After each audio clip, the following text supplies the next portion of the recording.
बिस्मिल्लाहिर्रहमानिर्रहीम। अस्सलामुअलैकुम नाजरीन, मैं हूं हाफिज़ मोहम्मद अजमल। टेबल टॉक 46 के अंदर आज हम बात करेंगे भारत के पाकिस्तानी नियाद प्लेयर से नारवा सलूक के बारे में कि भारत वाले जो हैं उन्होंने भी बेशर्मी की इंतहा कर दी है कि अजीबो गरीब उनका रवैया है कि जिसको देखकर कुछ समझ में नहीं आती। आजकल इंग्लैंड की टीम भारत के दौरे पर है, वहाँ पर 5 टेस्ट मैचों की सीरीज जो है वो खेली जा रही है। उसके 3 टेस्ट मैच हो चुके हैं जिसमें भारत को 2-1 की बढ़तरी भी हासिल है। अब भारत की पाकिस्तान के साथ दुश्मनी तो पहले भी यहाँ थी, ये तो बड़ी पुरानी बात है, लेकिन बीजेपी की मौजूदा हुकूमत जब से आई है इक़्तिदार में, इसके अंदर इजाफा ही हुआ है। अगरचे बीजेपी से ही ताल्लुक़ रखने वाले पहले एक लीडर अटल बिहारी वाजपेयी ने इसको कम करने की कोशिश की थी। जब उनका दौर था उस वक़्त ताल्लुकात भी बेहतर हुए थे, दोनों प्राइम मिनिस्टर जो थे एक दूसरे के टूर किए थे। उस दौर में फिर पाकिस्तान और भारत की कई बाहमी सीरीज़ें भी हुई थीं। लेकिन जब से मोदी की हुकूमत आई है, इस नरेंद्र मोदी ने तो नफ़रत और खबासत की इंतहा कर दी है। वैसे तो चलो आम जो है वो दोनों मुल्कों की दुश्मनी थी, लेकिन खेल के मैदान में जो है खेल के अंदर कोई दुश्मनी नहीं होती थी। खेल जो दुश्मनी होती थी वो मैदान के अंदर ही होती थी। जब प्लेयर मैदान से बाहर आते थे तो उनकी आपस में कोई दुश्मनी नहीं रहती थी, वो आपस में घुल मिल भी जाते थे, आपस में जो है वो बातचीत भी करते थे। फिर आपस में सीरीज़ें भी बहुत ज़्यादा होती थी। दोनों मुल्कों के शायकीन जो थे वो उसका काफ़ी इंतज़ार करते थे और हर जगह जो है वो ग्राउंड भरे हुए होते थे। बल्कि पाक भारत मुकाबला दुनिया में जहाँ भी हो तो वहाँ पर जो है वो ग्राउंड भर जाता है। और इसी वजह से काफ़ी अरसे से, अब वैसे तो भारत वाले हमारे ख़िलाफ़ खेलने से इनकारी हैं, लेकिन जहाँ कोई बड़ा टूर्नामेंट होता है अक्सर पाक भारत मुकाबला जो है वो मुल्क लाजमी रखता है। इसी वजह से उन्होंने अब जो ये किया, अब उनके भी शायकीन जो हैं वो इस बात के मुखालिफ हैं जो उन्होंने किया। बेशक वो ज़ुबान से ना कहे, दोनों मुल्कों के बल्कि शायकीन ये चाहते हैं कि दोनों मुल्क आपस में खेलें, लेकिन उन्होंने नफ़रत की इंतहा की है। हमारे प्लेयर्स को पहले IPL से बाहर किया, फिर और खेलों में भी यही रवैया रहा। अब जैसे हॉकी के 1-2 टूर्नामेंट हुए, उनके अंदर भी उन्होंने खबासत की इंतहा की। उन्होंने अब एक नई हिकमत अमली इख्तियार कर ली है कि पाकिस्तानी टीम को और पाकिस्तानी प्लेयर्स को वो जानबूझकर अपने यहाँ जो कोई इवेंट होता है उसके अंदर वीज़ा भी नहीं देते।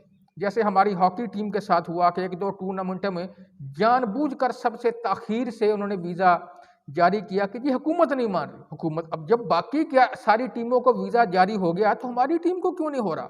हालांकि वीज़े हम हमेशा से देखते आए हैं कि सब टीमों को इकट्ठे जारी होते थे।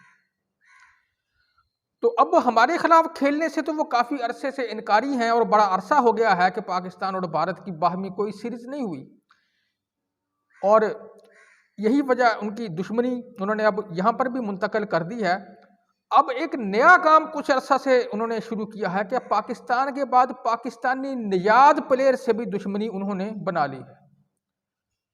अब जैसे मैंने पहले अर्ज किया था कि आजकल इंग्लैंड भारत के दौरे पर है और पाकिस्तानी निजात प्लेयर जो हैं आजकल दुनिया की कई टीमों में शामिल हैं, कुछ अरसे से हो रहे हैं। हमारी कम्युनिटी सारी दुनिया में फैली हुई है, कई टीमों में पाकिस्तानी प्लेयर्स खेल रहे हैं। जैसे कि कुछ अर्सा पहले आपने देखा इमरान ताहिर हमारे प्लेयर थे, वो जनूबी अफ्रीका की तरफ से खेलते रहे। इंग्लैंड में भी मोइन अली काफ़ी अरसे से खेल रहे हैं, आदिल रशीद खेल रहे हैं। इसी तरह ऑस्ट्रेलिया में उस्मान ख्वाजा खेल रहे हैं, वो भी पाकिस्तानी निजात प्लेयर हैं। तो और भी कई जगहों पर जो है वो छोटी टीमों में भी हमारे प्लेयर्स, हॉलैंड में और जैसे आयरलैंड में, वहाँ पर भी खेल रहे हैं।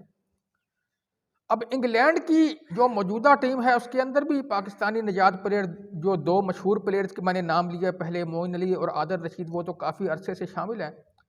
लेकिन 2 नए प्लेयर्स अब हाल ही में शामिल हुए हैं जो कि दोनों नौजवान हैं, एक शोएब बशीर हैं और एक रेहान अहमद हैं। अब इंग्लैंड की टीम जब भारत के दौरे पर आई तो हैरानगी वाली बात यह है कि इंग्लैंड के स्क्वाड में वो दोनों प्लेयर शामिल थे, लेकिन इंग्लैंड की टीम को जब उन्होंने वीज़े अता दिए तो शोएब बशीर जो हमारे नए एक प्लेयर हैं पाकिस्तानी निजात, वो उनकी टीम में शामिल थे, उनको वीज़ा उन्होंने जारी नहीं किया।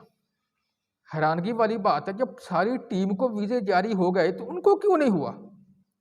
और इंग्लैंड की टीम को चुनाचे शोएब बशीर के बगैर ही जो है वो भारत के लिए रवाना होना पड़ा। फिर आखिरकार कई दिन तंग करने के बाद उन्होंने वीज़ा जारी कर ही दिया शोएब बशीर को, और शोएब बशीर पहला टेस्ट मैच ना खेल सके।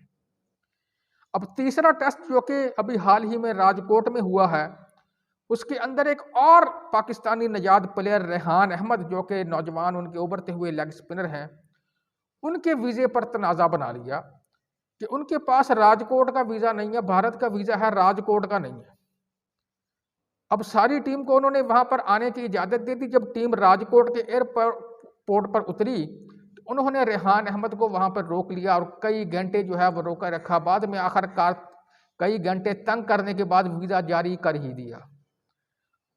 अब ये बात उनकी समझ में नहीं आ रही कि क्या इनकी हिकमत अमली है, क्या चाहते हैं ये, कि हालांकि अब रेहान अहमद हैं या शोएब बशीर हैं, उनकी पैदाइश भी इंग्लैंड की है, वो तो अब अंग्रेज ही समझे जाएंगे। 100% अब इंग्लैंड की नेशनैलिटी है वहीं पर, बल्कि पैदा भी वहीं पर ही हुए हैं वो। उनके ख़ानदान बड़े अरसे से 50-50 60-60 साल से इंग्लैंड में मुकीम है। वो तो अब इंग्लैंड के ही प्लेयर समझे जाएंगे।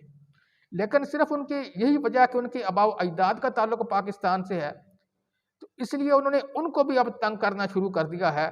और भारत के इस घटिया फेल की जितनी भी मजम्मत की जाए कम है कि उन्होंने यहाँ पर बेगैरती की एक तरह से इंतहा कर दी है। समझ नहीं आ रहा कि वो उस तरह करके करना क्या चाहते हैं।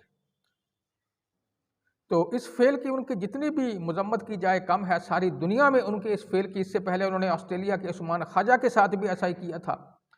लेकिन उनकी ये भेड़ चाल जो है, ये हिकमत अमली ज़्यादा देर नहीं चलेगी।